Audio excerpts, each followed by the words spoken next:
Welcome to the newest episode of The Sexy Mystics. I am Jess. And I'm Jen.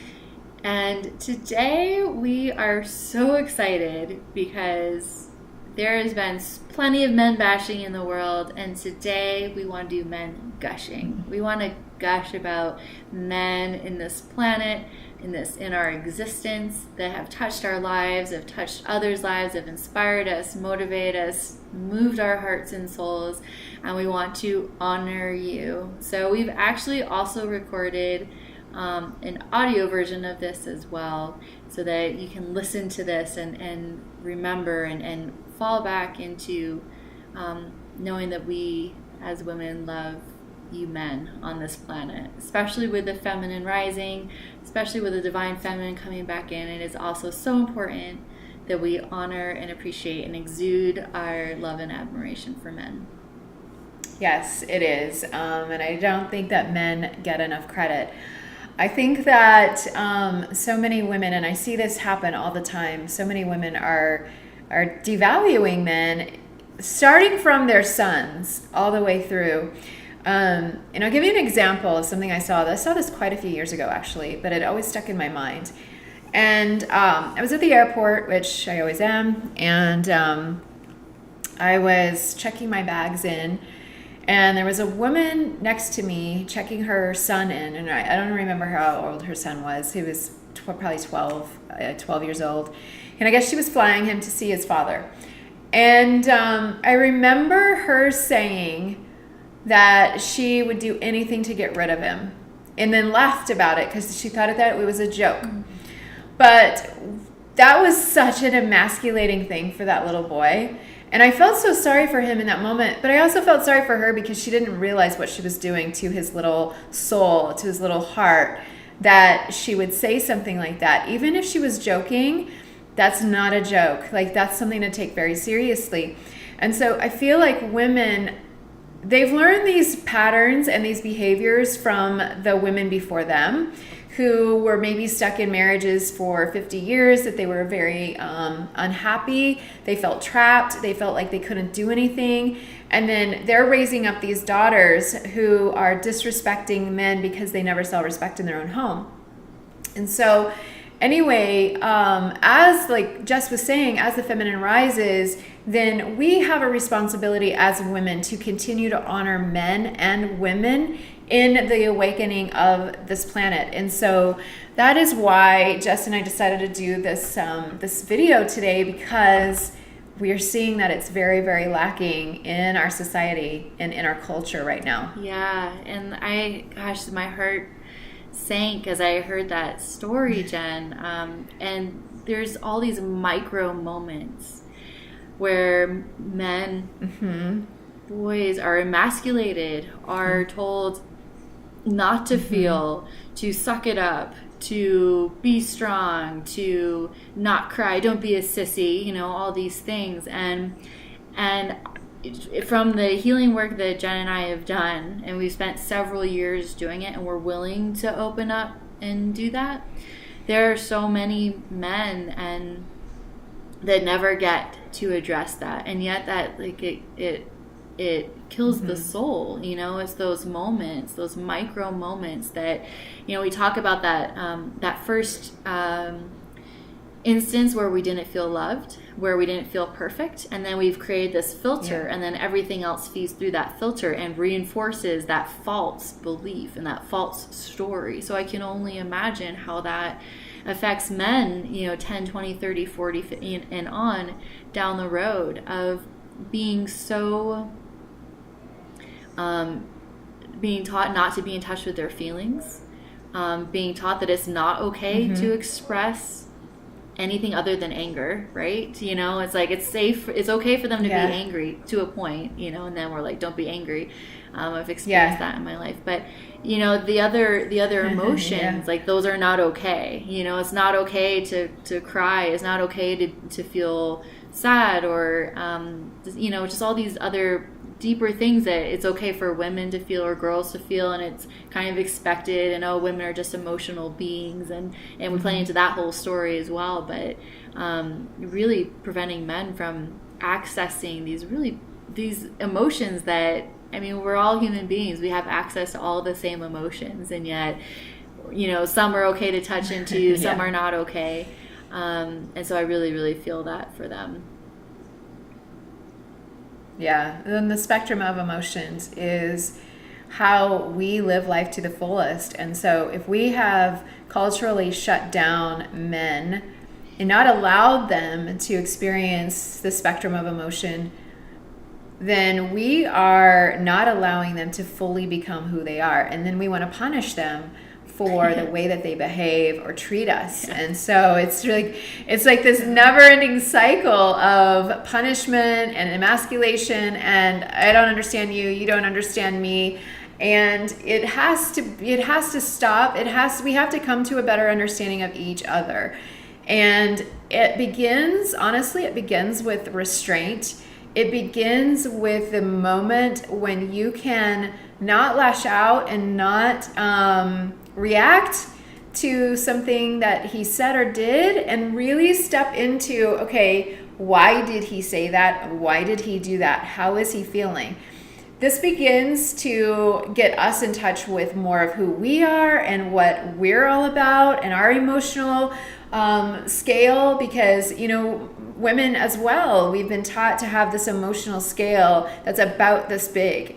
And really, the extent of what we can feel and express our emotions is the extent of what we get to really live life to the fullest. Yeah, and to your point, Jen, about the spectrum of emotions, yesterday I just had this surge of anger. Like, I was originally sad, and then underneath it was anger, and then underneath that was rage, and I was like, oh, what is a safe way to express this? What is a safe way to do that? Because we're not supposed to get mad. We're not supposed to get angry. I'm not supposed to feel rage, and yet I do. I felt rage about it. It definitely goes both ways. So first, to men, thank you for being here on this earth. And we understand, like, there's been massive patriarchy for hundreds of thousands of years, and we're all kind of recalibrating. Things are changing, and we've seen that in really, really big ways.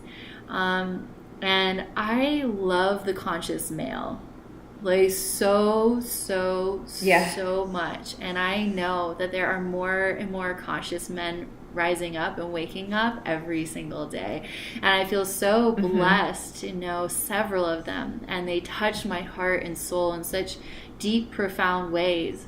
I watched this documentary that kind of went over the feminist movement in the 60s, and waking up, and how the men spoke to the women back then. Like, the majority of them was appalling. It was absolutely appalling. And now, like, fast forward today, and I remember watching the documentary, and I was like, women are still so angry, and anger has not moved the needle. Anger has not made anything better. It's just created more division. It hasn't really brought women to the equality that they have been seeking and desiring and deserving of. And I remember watching that and seeing women in the audience and them getting riled up, and I was like, there's got to be another way. Like, this way of being has not created the progress that is needed. Well, I mean, and there's even been an uprising in the last couple of years of women. There was that woman march, I don't know, last year or something. Maybe it had happened again this year. And, some of the women that were spokespeople for that march, people like Ashley Judd was a spokeswoman, and Chelsea Handler was a spokeswoman. And just to see their vile anger come out of them when they were speaking, I was like, that woman does not represent me. I never participated in any of those because I didn't feel that movement represented me as a woman, as a conscious woman who is rising up and honoring men at the same time. That movement was truly and purely motivated from anger and resentment and wanting to lash out, instead of coming back to this area of restraint and looking at what is causing the anger, what is causing the resistance and the whatever the word I'm looking for, what's causing all of that. It's like we have to come to that place. Like that's the place that I had to come to within myself, because I have a lot of anger towards men as well. And I had a lot of anger because I felt like I wasn't wanted, I wasn't enough, that men didn't want me, and all of these things, all of these programs. Well, that was my stuff. So I would lash out towards men, and it really comes back to me, my stuff, my programs. This is stuff I got to work on. These are things that I have to heal within myself. So lashing out at men and bashing them is not going to heal my inner childhood wounds. My doing the work is going to heal my inner childhood wounds, and then honoring men for how they show up and what they're here to do to help us. We're here as men and women to help each other. A lot of times women come to spiritual growth before men do, and then we get an opportunity to lead them on that path. And then men come in and they bring a different, like they bring a grounding almost to the women. I know for me, like I'm way up in the air. And so for me, like I need that grounding. I need that protection. I need that security to come in and be that. And so that's where we really can honor each other in this growth and this transformation that we're seeing on the planet as we all awaken. Yes. And to go back to Jen's share about the women's march, we understand that everyone is entitled to their belief and their opinion and their truth.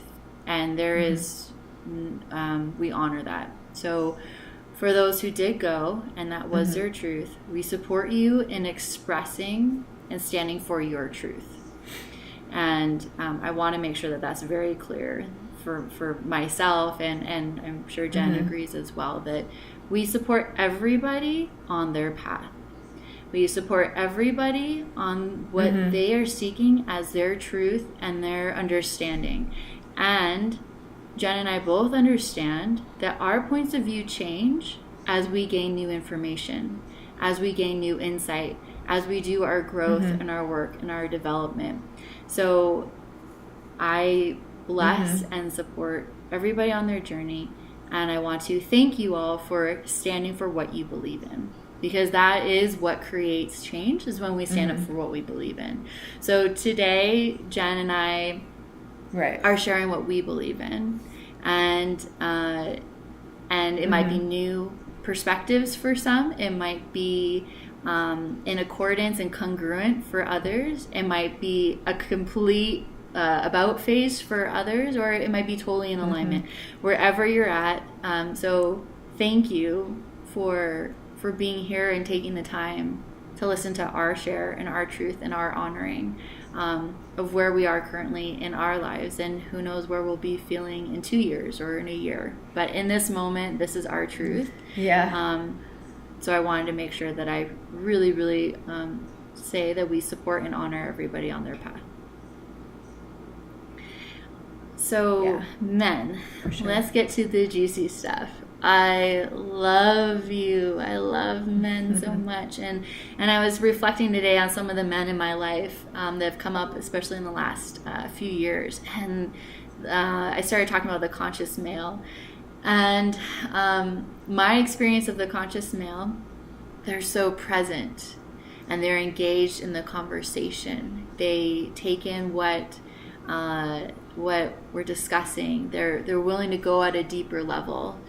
One of the most beautiful experiences that I had in my life was I was at the airport, and I noticed this younger guy at the gate, and he had a tattoo of Mount Shasta on the back of his leg, and I asked him about Mount Shasta, and tears like sprang to his eyes. This masculine, manly guy talking, sharing about Mount Shasta and how beautiful and extraordinary and magical and profound of a place it is. And I was so moved by that he was willing to share, not just with a friend but a complete stranger, about his experience, and that his emotions came to the surface. And I had no doubt that he was a very masculine guy, and for him to be in touch with like that was very, very moving. And he was, and throughout the flight, I actually ended up sitting next to him, and he was open and aware and allowing, and he trusted me, and he felt safe, and it was one of the most profound experiences of my life. So those are a few of my gushes. Jen, feel free to. Yeah, I think that men in general, whether they're awake or they're on their path to awakening or they're not awake, the ones that are completely not awake are a little bit harder to understand or handle for me, obviously, just because there's not that commonality. But you can still honor men for who they are and where they are. And one of the things that comes to mind, and this is, I was thinking about this the other day. I was driving back down the mountains, and because I went up to Vail, I was driving back down.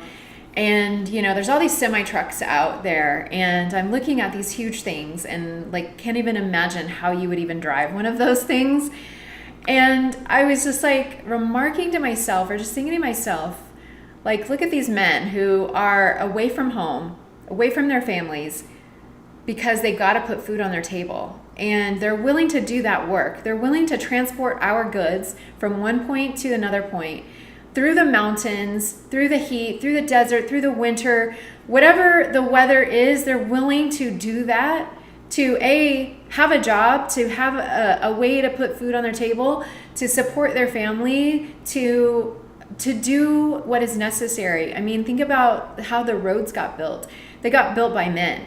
Think about how the bridges got built. They got built primarily by men. I mean, there were some women, but primarily men did this work.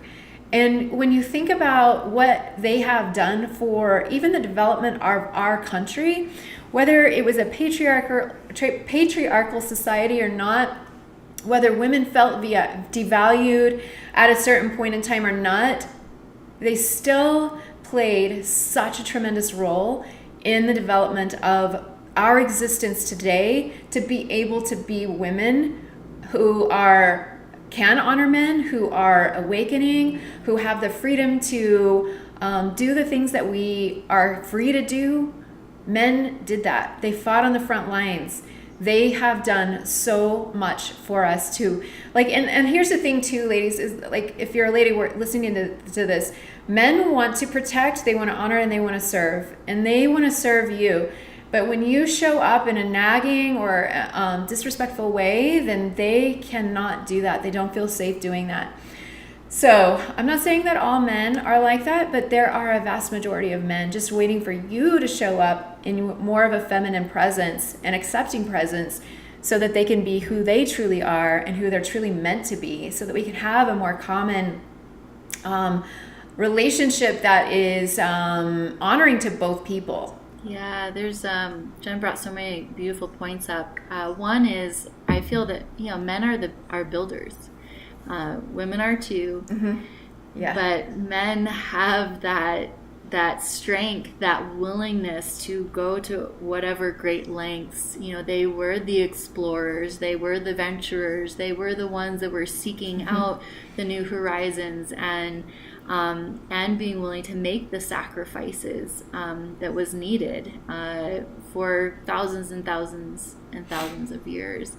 And I was thinking about this really beautiful phrase that one of my girlfriends shared with me, that a man told her, and that is that women guide and then men lead. So women guide the way and mm-hmm. then men lead it. And I thought that was such a beautiful combination of women's intuition, insight, vision, mm-hmm.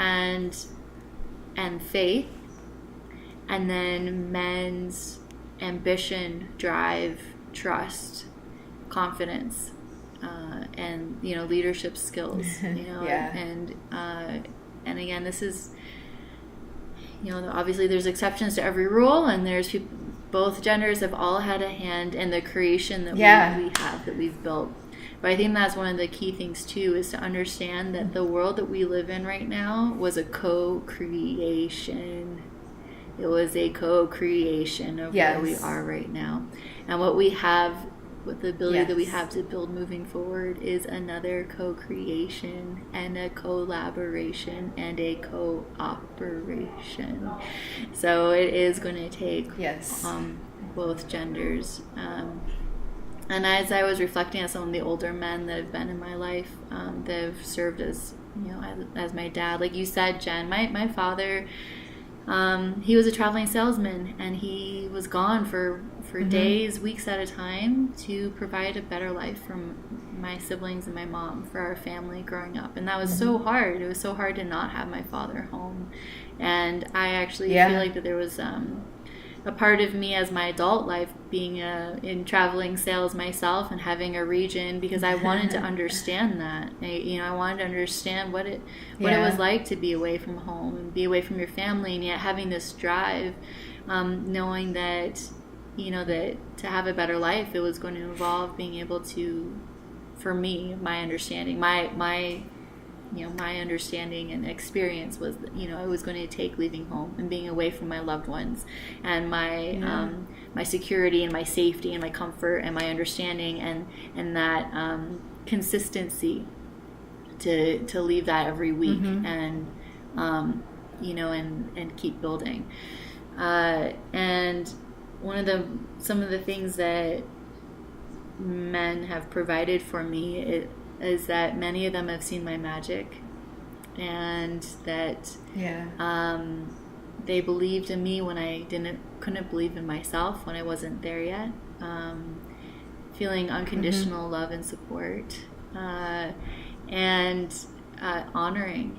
There's so many men who I've felt so special around and significant, and not to say that I was seeking it or there was validation or whatever, but I think that there's this true, when we're really able to show up as women, when we're able to show up as truly who we are and in our essence, that's what inspires men to paint and to write and to explore and to build and to create. It's like this thing, they I don't want to say worship, but this adoration, this emulation of women that holds no bounds, that they'll go to whatever lengths to express their awe in us, in women. And I love that. I think it's so profound and so beautiful to be the muses and the inspirations, and just to touch on this, is masculine feminine energy doesn't have to necessarily be male to woman and woman to man, but that predominant energy within us, that inspiration, that siren song, that mesmerization, that just take us all to another level when we as women can show up in our true essence and in our full femininity, and allow men to show up in their full masculine, who they are. Oh my gosh, I am so excited to see that day in the world, because we all have masculine and feminine in us, and that requires the balance for sure. But that's what's coming up for me. I was just gonna say, first of all, we, Jess and I are not talking in absolutes here. We do understand that there have been tremendous cultural influence on the way men and women behave. And so by having that tremendous cultural influence, then we have kind of either bastardized our masculine, feminine, or we have relied too much on one form or the other, or we have run away from it in some way, and we have dishonored it within ourselves. And so when we dishonor it within ourselves, we dishonor it outside of ourselves. So I know in my own personal healing journey, I've been doing a lot of womb work and a lot of healing in my womb space, because I had divorced myself from my feminine energy, because I thought masculine energy was honored more than feminine, because that's what I saw in society. And so I wanted to be self-sufficient, and I didn't want to be dependent upon a man. And so I aligned with my masculine energy, and that got me to so far. And then it crumbled, my life and my world crumbled around me. And so I want to go back to kind of like what you were talking about with the feminine energy and men honoring the feminine energy. So one of my healers is Donnie Epstein. Donnie Epstein is Tony Robbins healer, and that's where I first learned of Donnie and his profound work in the world. If you have not checked out Donnie, just check him out at Wise World Seminars, or I forgot what his new website is, but it'll redirect you. Anyway, Donnie does transformation work. He is a trained chiropractor, and then he has basically invented a type of healing and chiropractic work that doesn't actually maneuver the subluxation of the spine. It actually moves the energy in and out and through the body. So I was working, I was at an event, Donnie was the host, and he was working on my body, and the area and my upper back was completely locked in, and it hurt all the time. I always had pain there, and I couldn't figure out why. I just wanted someone to pop it, and it would never release.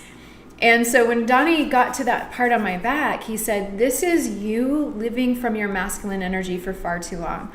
And because of that, you've basically flattened out your spine here.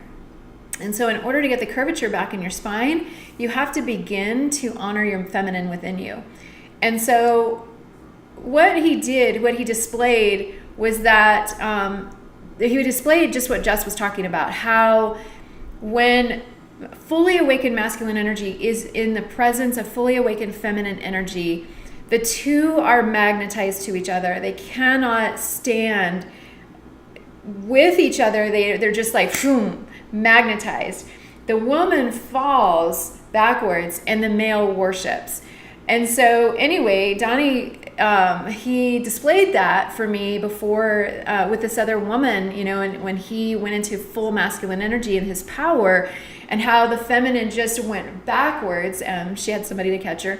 She went backwards and was just in like awe of this. And so for so many women right now, that sounds like it's too much. Like I couldn't handle that energy with a man. But that is what is coming, because that's what is available to us, because I feel like that expands our consciousness and expands our awareness when we are fully in that place.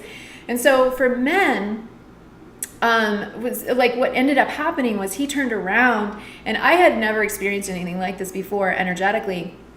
And he turned around in his full masculine presence and basically was like sent energy towards my body, and I fell backwards, and like I just went, I don't know where I went. I went to another world. I fell backwards, and he sent the energy up my spine and out my head and out like my hands and my legs, and that spot in my back released, and it's never hurt since. And it has freed a place in me to be able to explore my feminine energy far greater than what I ever had explored before, because it brought me to a place of honoring that, because I never honored that before in myself, because I always wanted to be a man and compete in a man's world and all of that. Well, whenever you're like that as a woman and you are feminine, like I'm very feminine, like I have a lot of feminine energy, so I was denying the feminine energy and leaning too much into the masculine. And that creates chaos in every area of your life. It creates chaos in your personal relationships. It creates chaos in your finances. It creates chaos in your body, because your body begins to respond energetically. So what happens is you begin to like go towards one side of the body over the other. And so it creates an imbalance in your body. It creates an imbalance in your spine and in your organs and how they all work and work together. And then eventually, if you are like that for too long, you create disease in your body. And that's what ends up happening. And then we want to like heal the disease with chemo and radiation and all of that. And that's not how you heal the disease. You go back to the beginning of where did you divorce yourself? There's parts of you that are divorced. Where did you divorce yourself? And how do you bring that all back together? Wow. I know, right? I know, it's a lot. It's like, it's so much energy, and it's so much energetic, and we have denied and like I said, divorced ourselves from this level of energy that we all empower and we all encompass. And so, coming back to that authentic place, I was given the word authenticity 4 years ago at Date with Destiny, which is a Tony Robbins event. And this word kept coming to me, and it kept coming to me, and it was authenticity. And I always thought that I was an authentic person. I always thought that I lived very honestly, very in integrity, and that was always very important to me. But it took me on a 4-year journey, basically, to really figure out what that word really meant for me, because words have deeper meaning than just like what the dictionary says. And when you go into the vibration of the word and you go and you really dig into that, what does authenticity really, really mean for you? What does it really mean for me? Mine was coming back to my feminine energy and honoring the woman inside of me that wants to come out and express and be who she really is.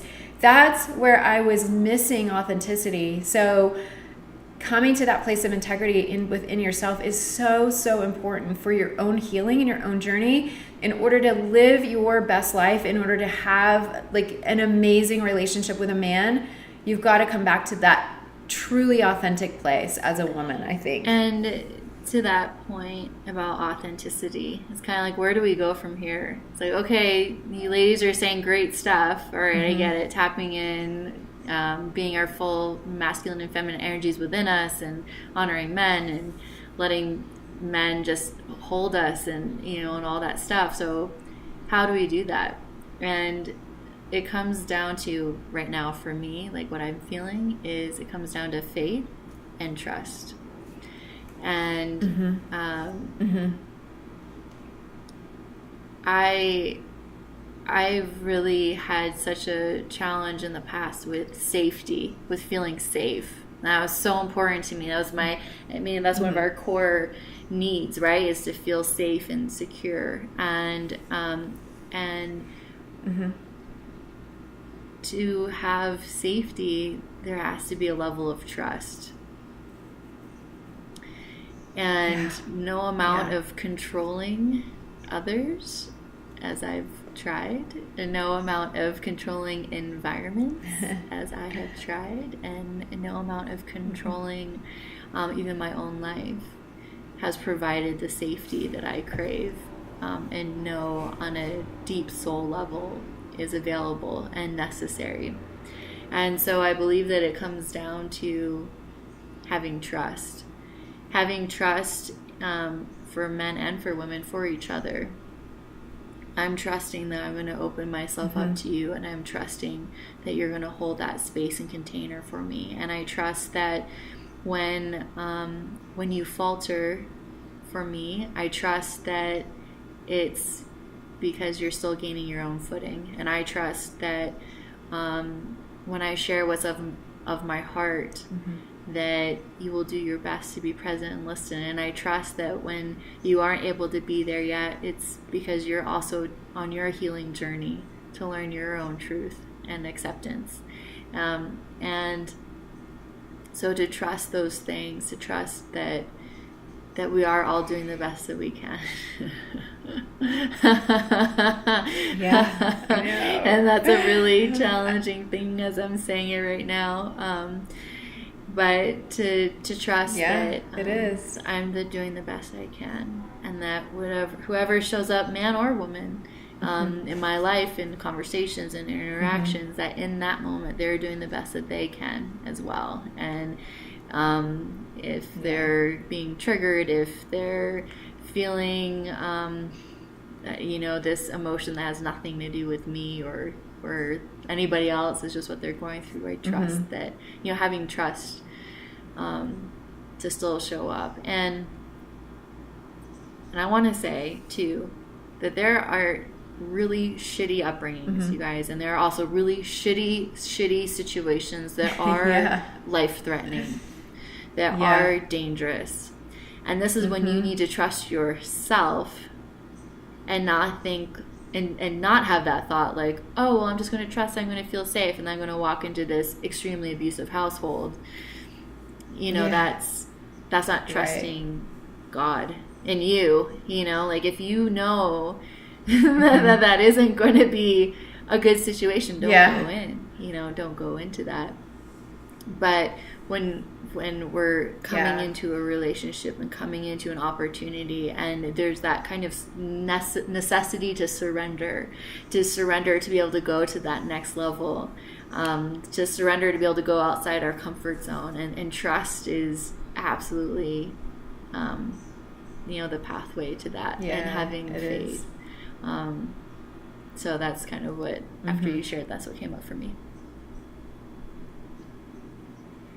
Well, I've to put a couple of posts on my Instagram over the last few days, and fed it through Facebook, and both of them were about relationships. I was sitting in a creek in Vail, Colorado, and I was just really just in a meditative state of just connecting with the universe and connecting with all that is. And it was really interesting because in that process of sitting in that creek, I got a download from the universe about perfectionism and in relationships. And I feel like a lot of people are really intimidated to come into relationships because they want to feel like they're already perfect and they want to show up perfect.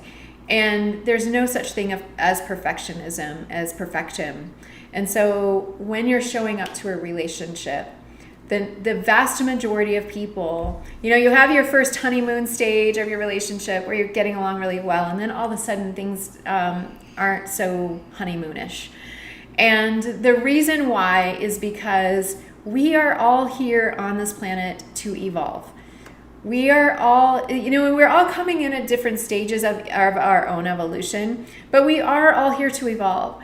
And so the purpose of relationship is to magnify human emotion. And by magnifying human emotion, we're drawing out the shadow, the pieces of us that we want to evolve and heal. Because at the end of our life here on this planet, the measure is going to be how much have you evolved, how much have you awakened, how much work have you done to become a better version of yourself, so that when you're leaving the planet, then you're leaving a better blueprint than what you came in with.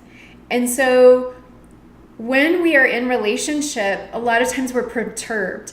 And we get into this perturbed state because this person is bringing out the shadow. The person is perturbing our system. And in that perturbation of that system, then we get frustrated and we want to lash out, or we want to leave, we want to run, we want to do something else. Now, there are moments and there are relationships that are supposed to break down and you are supposed to split. I believe that wholeheartedly. When your contract's done with that person, the contract's done. But for the most part, when you're in relationship, that is the purpose of it. It is to evolve you. It's to make you a better person. It's to make you step back and say, okay, this is my shadow showing up. This is my little girl inner self, this piece of me that I haven't healed yet. This is my little boy inner self, this piece of me that I haven't healed yet. And we're coming together in this relationship so that we can show the maximum amount of love. And to show the maximum amount of love, I believe, is to be able to hold space for each other in this evolution and in this process of this mirror of looking at each other and saying, this is my shadow showing up. Let me work through my shadow. Let me work through my stuff, and let me honor each other. Let us honor each other in this process and fall more in love. And I feel like that is the progress of relationship as how it should be. Now, when we're younger, we do draw in people who do perturb our system and do, they are people that we aren't totally aligned with. But I think the older that you get, the people that you're drawing in is there to be a lasting person to really help you on this journey of awakening. Because I think we are all going through this transition of awakening. We're getting ready to come up to this moon on Friday, and then we have another eclipse on the 11th. So there's a lot going on astrologically that's also perturbing our system and awakening ourselves to this metamorphosis of where we're supposed to go as a consciousness, as a collective consciousness. So anyway, when you're in relationship and things aren't feeling good and they're not going right, stay with those feelings and really self-reflect. What is this teaching me? What is this showing up for? I always ask that question. What is this teaching me? Why is this showing up? If it's out of the ordinary, Jess and I were just talking before we did this recording, there's some things showing up in my work that isn't normal. And I'm like, this isn't normal. Why is it showing up?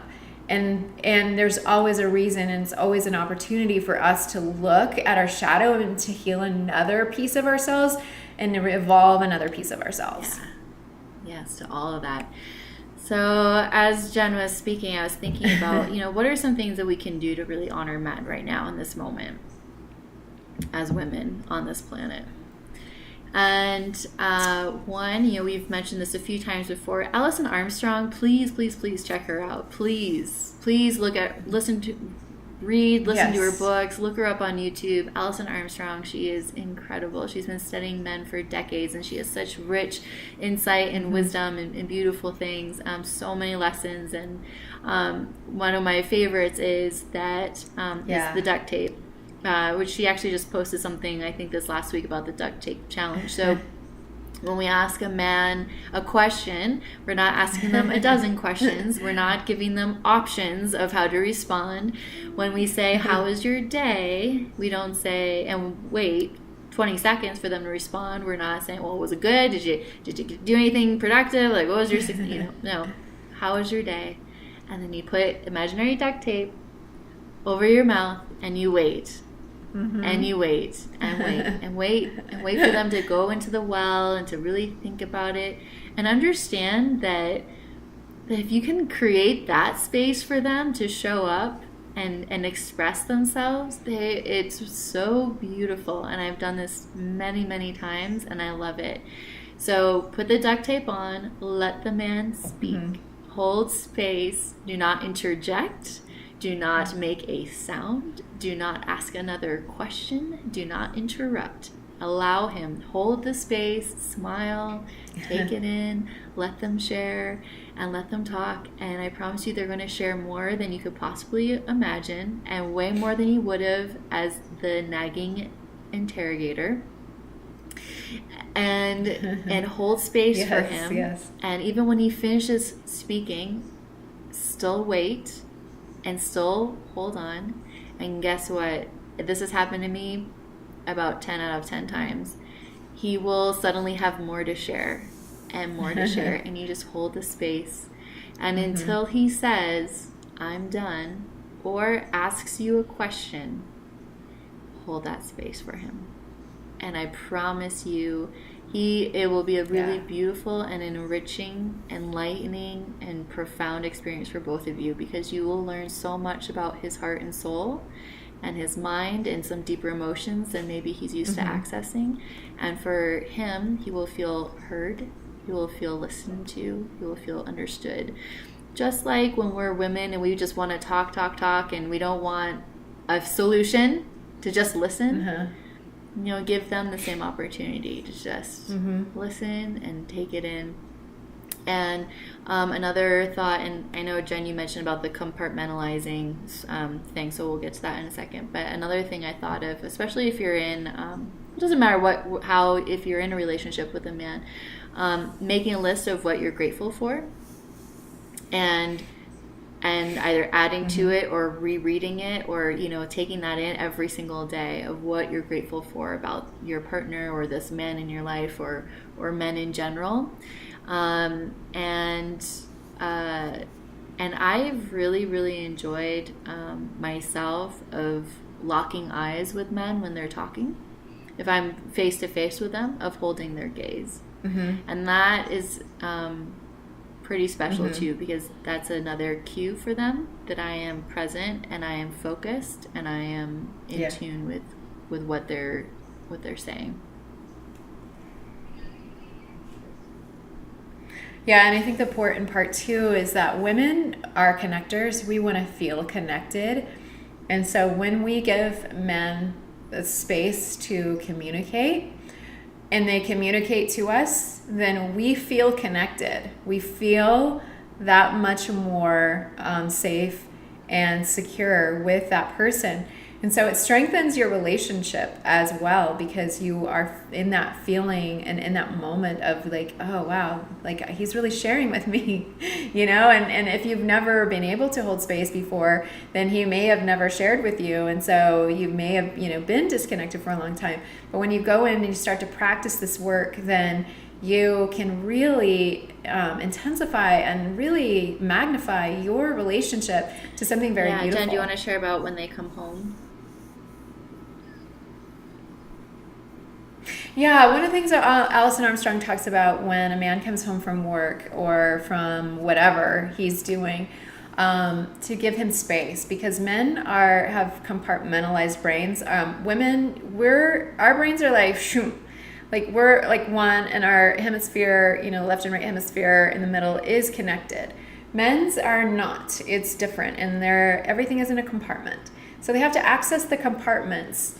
So like their feeling and emotion compartments way back here in the back of their head, and their verbal communication compartment is way up here. So this is why when a man is looking to express emotion or how he's feeling, it takes him a minute to really access how he's really feeling, because he doesn't know how he's really feeling because it's way back here. It's kind of like in the back of his mind.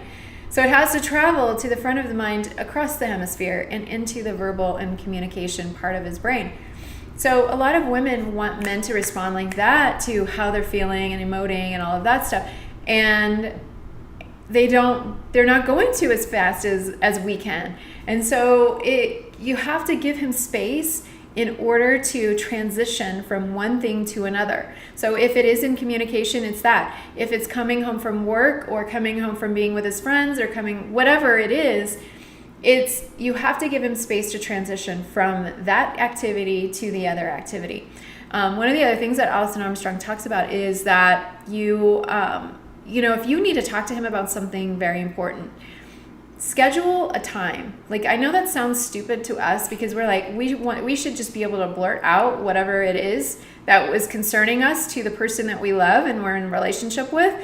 But because men are compartmentalized, it's better to say, I have something that I would like to discuss with you. When is a good time? Would now be a good time, or would later be a good time? And give him kind of like, it's going to be about 20-minute conversation, so that you have set him up to be able to access his brain in a way that is going to be conducive to the conversation. And by doing that, then you're opening up the ability to get out what you need, feel, emote, from a place of not reacting, not responding, all of that. And then he is able to then respond and share how he's feeling and what he's doing. It takes them time. Give them space. Space is the most important thing that you can give a man. Space and freedom. Space and freedom. So you got to give him that. If you don't give him that, then they're going to jet. Yeah, absolutely. It's vitally important. I want to say thank you to all the men out there. Thank you for showing up. Thank you for caring. Thank you for loving us. Thank you for wanting to protect us, wanting to provide for us, for honoring us. And I know that we can be fickle, and that we're going through a lot of changes, men and women. And I feel like that one of the greatest things that we can do for each other is, how can I support you right now? And asking that, how can I support you right now? And it might be just to be a listening ear. It might be to be held. It might be to have, go pick up dinner, or kiss us on our forehead, or remind us of how beautiful we are, whatever it is. But I think that's a really beautiful question, is how can I honor you? How can I support you right now? And we're all perfect and we're all imperfect, right? And we're all perfectly imperfect, and we're imperfect in our perfection. So the growth and the evolution and all of that stuff. But again, I think if we can come from a place of trust and faith, and showing up in our full selves, being honest about that, I think that there's some really tremendous healing and growth and expansion that can then happen in that kind of space and environment.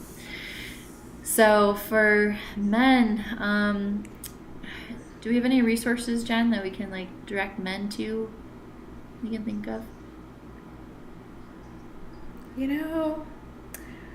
There's a few guys out there that are doing a lot of work on the planet to help men. Lewis Howes is one of them that I very, very much respect his work, and Chris Harder is another. Chris and Lori Harder are a couple that they're major influencers. And, I listen to their podcasts on occasion, but they have great stuff, great insight, great stuff to say. Another coach that I am in contact with on Facebook is Melanie Ann Lair, and her significant other is Kevin Scott. And Kevin has his own version of coaching for men as well, and really cultivating this masculine energy and awakening from this new place. And he's a totally masculine guy, totally holds space for his woman, which is Melanie, and she's a very powerful woman, and she's very powerful in her space of a thriving business, where she's teaching women how to have a thriving business and also cultivate the feminine and cultivate who we really are on the inside, and teaching women how to do that. And so they have a very beautiful partnership, and they're working together with couples and separately with men and women. And so I feel like that's a really amazing resource to tap into their work as well. And you can find them on Facebook. We'll put them in the comments. You can find them on Facebook. They don't even have a website yet. They just rock Facebook, and they've done extremely well doing that. And they're very successful. They create results, and that's why they can do it just on Facebook. Because if you're creating results for people are going to hear about that and come to your work and all of that stuff. And they do create results. David Dita, his work is amazing for men. The Way of the Superior Man is a book that is a great read and a great entry into the awakened man. David Dita also has a book called Dear Lover, and I think that both sexes should read Dear Lover. And the reason why I feel like that is, Dear Lover is a woman's perspective of what she wants from a man. And so I feel like men reading that will have a better understanding of women, because I feel like men need to understand women better as well. So that's those are some resources that are what I can think of off the top of my head. Jen's just ticking everyone off. The only others that I would add are Tony Robbins. He and Sage, as Jen knows, do tremendous relationship work. And Kyle Cease. Kyle Cease is fantastic and really helps with transformation for men and women, but really coming to a place of thinking about things differently. So beautiful work. Kyle's very awakened, and the thing about Kyle is he's funny. He's a really funny guy. Kyle's a riot. So those are just some of the people that we've either worked with directly or indirectly, or have studied or have experienced.